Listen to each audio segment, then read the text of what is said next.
दोस्तों 12 मई को जैसे ही वेदांता की डीलिस्टिंग की बात आई तो इसने इन्वेस्टर में बहुत सारा कंफ्यूजन क्रिएट कर दिया। आज के इस वीडियो में हम इसी कंफ्यूजन के बारे में बात करने वाले हैं। नमस्कार दोस्तों, मैं हूं सुनील राठी और मैं स्वागत करता हूं आप सबका अपने YouTube चैनल पे। और आज की इस वीडियो में हम बात करेंगे कि ये जो वेदांता की डीलिस्टिंग की बात है, ये किस तरीके से मटेरियलाइज होगी और इसका आपके शेयर प्राइस के ऊपर क्या इम्पैक्ट पड़ने वाला है। तो इस वेदांता के पूरे डीलिस्टिंग के एपिसोड को समझने के लिए आप बने रहिए मेरे साथ इस वीडियो में। तो सबसे पहले हमें समझना होगा कि ये डीलिस्टिंग क्या होता है। तो डीलिस्टिंग जो है एक प्रोसेस है जिस प्रोसेस के जरिए कोई भी लिस्टेड कंपनी अपने स्टॉक को किसी भी स्टॉक जिस एक्सचेंज पे वो लिस्टेड है उस एक्सचेंज से अपने स्टॉक को डीलिस्ट करा लेती है, यानी कि ट्रेडिंग से हटा लेती है, या फिर हम बोल सकते हैं कि स्टॉक एक्सचेंज से अपने स्टॉक को रिमूव करा लेती है, जिसके बाद वो स्टॉक पब्लिक के लिए ट्रेडिंग के लिए अवेलेबल नहीं होता।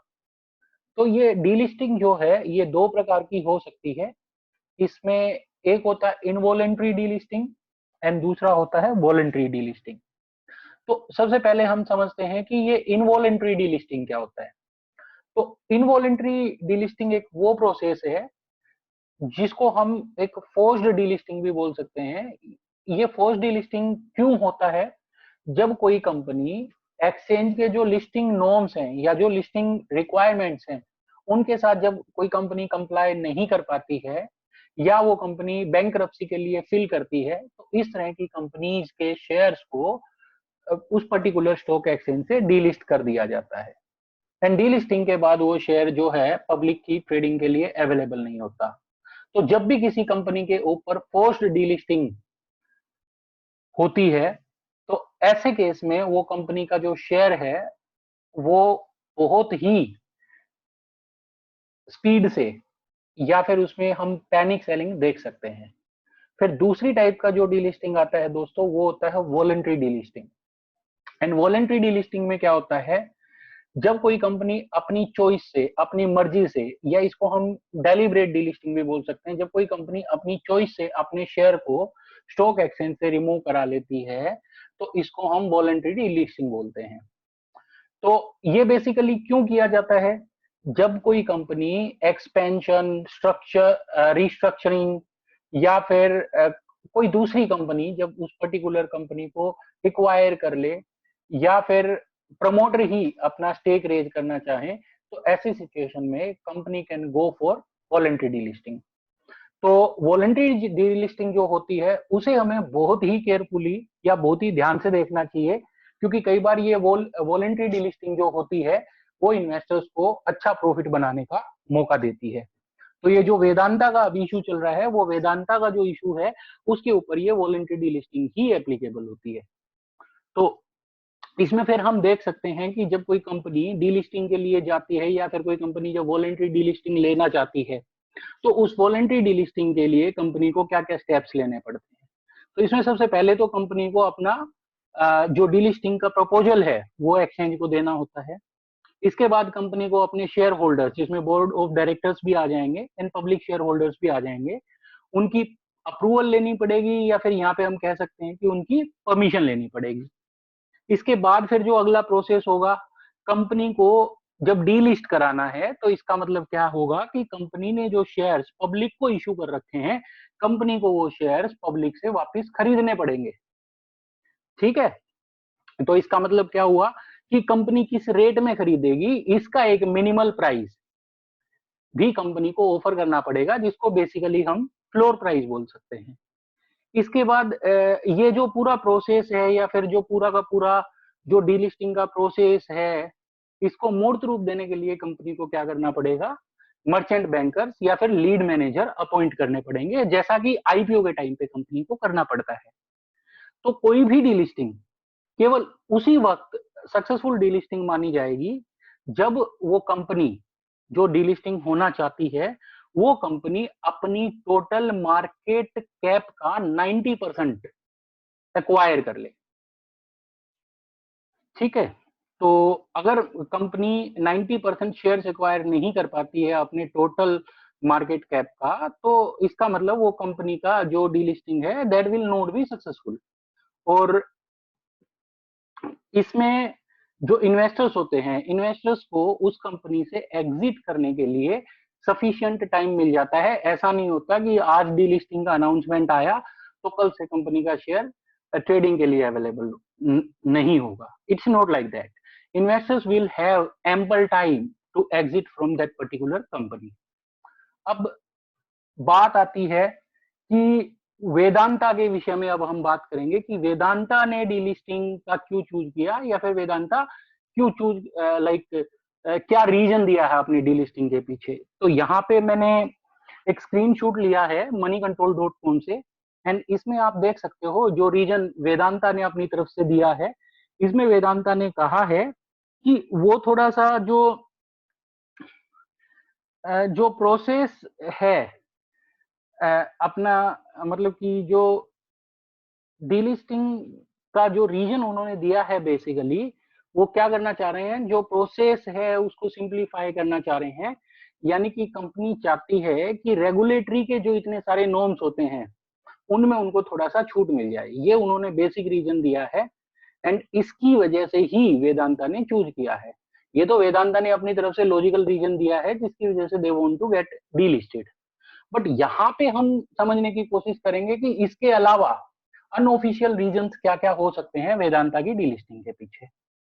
तो यहाँ पे देखिए दोस्तों, वेदांता का शेयर, इसका अगर हम 10 इयर्स का ग्राफ देखें तो 10 इयर्स के टाइम पीरियड में इस कंपनी ने 81% का नेगेटिव रिटर्न दिया है अकॉर्डिंग टू फ्राइडेज क्लोजिंग।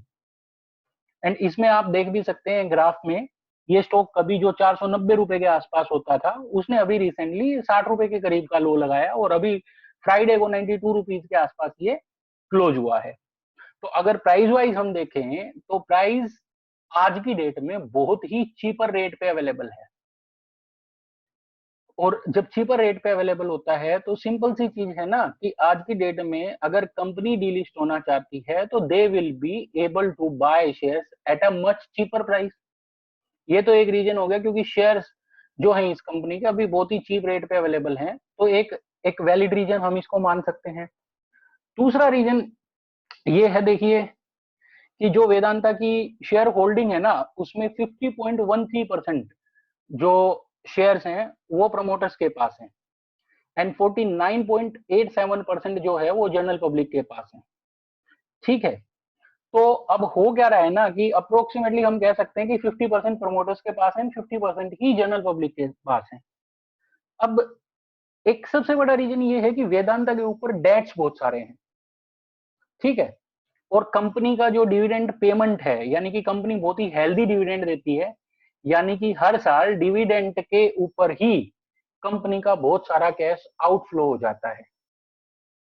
ठीक है, अब कंपनी प्रॉफिट कर रही है एंड डिविडेंड नहीं दे रही है, तो यहाँ पे कहीं ना कहीं रेगुलेटरी क्वेश्चन कर सकती है कि इतना प्रॉफिट होने के बावजूद भी why you are not giving dividend to public. तो इसलिए कंपनी ने क्या सोचा कि जो रेगुलेटरी का इंटरवेंशन ना रहे, इसके लिए हम क्या करें, अपने आप को डीलिस्ट कर लें। तो अब यहाँ पे हम देख सकते हैं कि अगर कंपनी अपने आप को डीलिस्ट करा लेती है तो उस केस में जो 50% पब्लिक शेयर होल्डिंग है, इसको डिविडेंड पे करने के लिए जो कैश आउटफ्लो हो रहा है वो कंपनी के पास ही बच जाएगा, एंड वो वाला जो पैसा है जो कंपनी के पास बचेगा वो इजीली अपने डेट को रीपे करने के लिए यूज किया जा सकता है। अब आप सोचोगे कि अगर ओनली डिविडेंड का पैसा बचाने से कंपनी अपने डेट को कम कर दे तो क्या हुआ, बट कंपनी को शेयर्स खरीदने के लिए भी तो कैश आउटफ्लो करना पड़ेगा ना। डेफिनेटली आपका लॉजिकल पॉइंट है कि अगर कंपनी शेयर्स परचेज करती है तो they will have to make payment for the shares. But हम ये सोचे कि अगले 4 5 7 10 साल में कंपनी जितना डिविडेंड पे करेगी इन शेयर्स के ऊपर, उससे कई गुना कम पैसा आज स्पेंड करना पड़ेगा या 50% हिस्सेदारी पब्लिक से वापस खरीदने के लिए। तो ये एक दूसरा मेजर रीजन हो सकता है डीलिस्टिंग का। इसके बाद आता है कि अगर ये कंपनी अपने आप को डीलिस्ट करा लेती है तो ये शेयर प्राइस को कैसे इंपैक्ट करेगा, ये जो डीलिस्टिंग की न्यूज है ये इसके शेयर के ऊपर क्या इंपैक्ट लेके आएगी।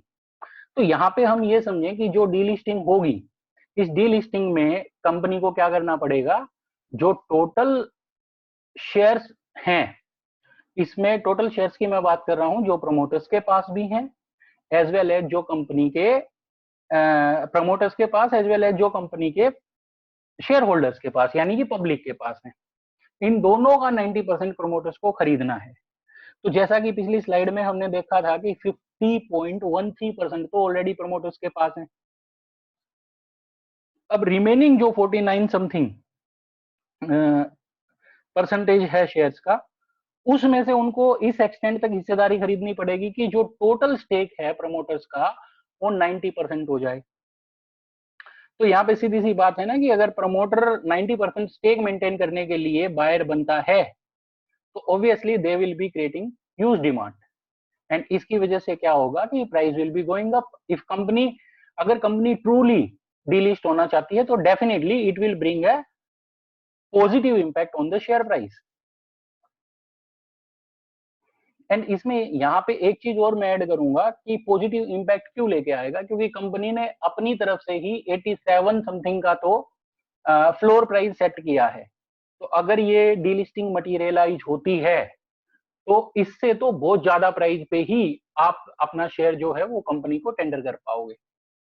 तो एग्जिस्टिंग जो शेयर होल्डर्स हैं उनके लिए इसमें क्या क्या पॉसिबिलिटीज एग्जिस्ट करती हैं वो हम समझेंगे। तो सबसे पहले हम यहाँ पे हम देख सकते हैं कि बायबैक जब तक सक्सेसफुल नहीं होगा, जब तक जो इक्वायरर है वो 90% स्टेक वापिस नहीं खरीद लेता, यानी कि टोटल उसका जो स्टेक है वो 90% होना चाहिए टोटल मार्केट कैपिटल का, ठीक है, या सॉरी जो टोटल शेयर कैपिटल है उसका 90% एक्वायरर के पास होना चाहिए। तो अभी कितना है एक्वायरर के पास, केवल 50.13% है, यानी कि 90% पहुंचाने के लिए they will have to buy shares from the public shareholders. इसके बाद आता है जो पब्लिक शेयर होल्डर्स हैं उसमें फंड हाउसेज भी हैं। तो फंड हाउसेज बोले तो बहुत ही स्मार्ट मनी, और एक चीज क्लियर है कि वो जो फंड हाउसेज हैं वो कभी भी इस डील लिस्टिंग के टाइम पे अपने शेयर्स को अपनी खरीदी के प्राइस से, जो उनका बाइंग का एवरेज प्राइस है उससे नीचे तो नहीं बेचने वाले हैं। तो इसका मतलब क्या होगा कि ये 90% का जो थ्रेश होल्ड है इसको अचीव करने के लिए प्रमोटर्स को या एक्वायरर्स को क्या करना पड़ेगा, जिस भी रेट में टेंडर करेंगे लोग उसी रेट में परचेज करना पड़ेगा, और हर एक टेंडर से शेयर परचेज करते रहेंगे जब तक उनका ओवरऑल स्टेक 90% तक नहीं पहुंचता है। तो इसका मतलब डिमांड के परस्पेक्टिव से it is going to be good for the shareholders. अब प्राइस है, इसमें फिर दूसरा जो इंपॉर्टेंट पॉइंट है, ये जो होगा पूरा का पूरा जो बाईबैक का प्रोसेस होगा, इसको ये किसके जरिए किया जाएगा, ये रिवर्स बुक बिल्डिंग के जरिए किया जाएगा। तो रिवर्स बुक बिल्डिंग में कंपनी पहले ही एक फ्लोर प्राइस डिसाइड कर लेती है, जो अभी न्यूज में चल भी रहा है कि 87 रुपीज के आसपास इन्होंने फ्लोर प्राइस सेट किया है। इसका मतलब क्या है कि जो भी पब्लिक शेयर होल्डर्स हैं वो अपना शेयर बेचेंगे तो वो 87 के नीचे ऑफर नहीं कर सकते, 87 के ऊपर कितने भी रेट में ऑफर कर सकते हैं वो उनकी पर्सनल चॉइस पे डिपेंड करता है। But 87 is the lowest level, minimum level है, उसके नीचे यू कैन नॉट ऑफर। तो इसको हम बोलेंगे फ्लोर प्राइस कंपनी ने ऑलरेडी सेट कर दिया है। तो अगर आप अपने शेयर कंपनी को बेचना चाहोगे तो डेफिनेटली 87 के ऊपर ही आपको बेचना होगा। जैसे ही ये फ्लोर प्राइस वाली 87 की बात आई थी, इस न्यूज के आते ही नेक्स्ट डे क्या हुआ था, शेयर प्राइस लगभग 99 रुपीज के करीब चला गया था। एंड रीजन क्या था, क्योंकि जो भी समझदार इन्वेस्टर्स थे उनको पता था अगर कंपनी ने फ्लोर प्राइस 87 रखा है तो कोई भी 87 पे तो बेचने वाला है नहीं। अगर पिछले 2-3 साल की एवरेज भी हम देखें तो share was holding around 200 rupees, 150 के ऊपर ही काफी टाइम स्पेंड किया है शेयर ने, और अभी ये 60 का रेट तो अभी देखने को मिला है। तो बहुत कम लोगों के पास 100 रुपए के नीचे की होल्डिंग होगी। जितने भी लोग इसमें फंसे हुए होंगे वो सारे के सारे 150 या 200 की रेंज में ही फंसे हुए होंगे। तो जिन लोगों ने 150 या 200 रुपए की रेंज में खरीदा हुआ है वो किसी भी हाल में 100 रुपए या उससे नीचे तो नहीं बेचने वाले हैं। ज्यादा से ज्यादा क्या होगा, नुकसान में बेचने की बजाय क्या करेंगे, they will be holding on to their stake, और अगर वो नहीं बेचते हैं तो company will not be able to buy 90% stake, and in that case क्या होगा, कंपनी का जो ये बाय बैक है ये सक्सेसफुली नहीं हो पाएगा, यानी कि डीलिस्टिंग सक्सेसफुली नहीं हो पाएगी।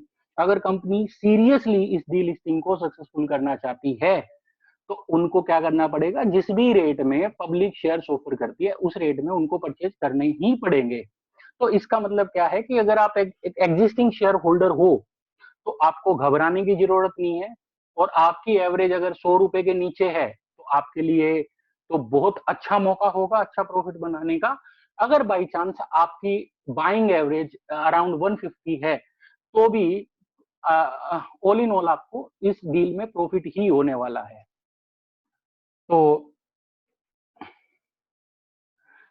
अब अगला पॉइंट ये है कि बाय बैक आ गया और हमें लग रहा है कि कंपनी तो 87 में ही मांग रही है, मैंने खरीदा है 200 का, अगर मैं मेरे शेयर्स कंपनी को वापस ना बेचूं यानी कि मैं टेंडर ना करूं तो फिर मेरे पास, और कंपनी सक्सेसफुली डिलिस्ट भी हो जाती है, तो उस केस में मेरे पास क्या क्या स्कोप है, मेरे पास क्या क्या रास्ते हैं।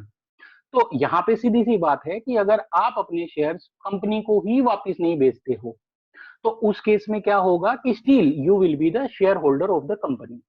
बट हाँ, डीलिस्टिंग अगर हुआ तो कंपनी का जो शेयर है वो ट्रेडिंग के लिए एक्सचेंज के प्लेटफॉर्म पे अवेलेबल नहीं होगा, यानी कि आप शेयर होल्डर रहोगे और फ्यूचर में अगर कभी आपने शेयर बेचना चाहा तो आप over the counter unofficially grey market में अपने शेयर्स किसी को भी बेच सकते हो। ठीक है, और साथ में क्या रहेगा, जब तक आप इस कंपनी के शेयर होल्डर रहोगे तो कंपनी जितने भी बेनिफिट्स देती है, लाइक अगर कंपनी ने बोनस शेयर दिया तो भी आपको मिलेगा, अगर कंपनी ने डिविडेंड दिया तो डिविडेंड भी आपको मिलेगा, मतलब कि you will remain the partner of the company. But ये अलग चीज है कि वो ओपनली ट्रेडिंग के लिए अवेलेबल नहीं होगा, एंड आप लाइक ऑफलाइन मार्केट में किसी को भी अपना शेयर, अगर कोई इंटरेस्टेड बायर आपको मिल जाता है तो आप फ्यूचर में भी बेच पाओगे, ऐसा नहीं है कि आप स्टक कर जाओगे। तो दोस्तों, अगर ये वीडियो आपको लगा हो कि जो आपका कंफ्यूजन था उस कंफ्यूजन को अगर मैंने कुछ 30-40% भी अगर दूर करने की कोशिश की है तो आप इस वीडियो को लाइक और मेरे चैनल को सब्सक्राइब करना ना भूलें। अगर ये वीडियो आपको इंफॉर्मेटिव लगा है तो please also share this video with your fellow traders. Thank you for watching, have a nice day.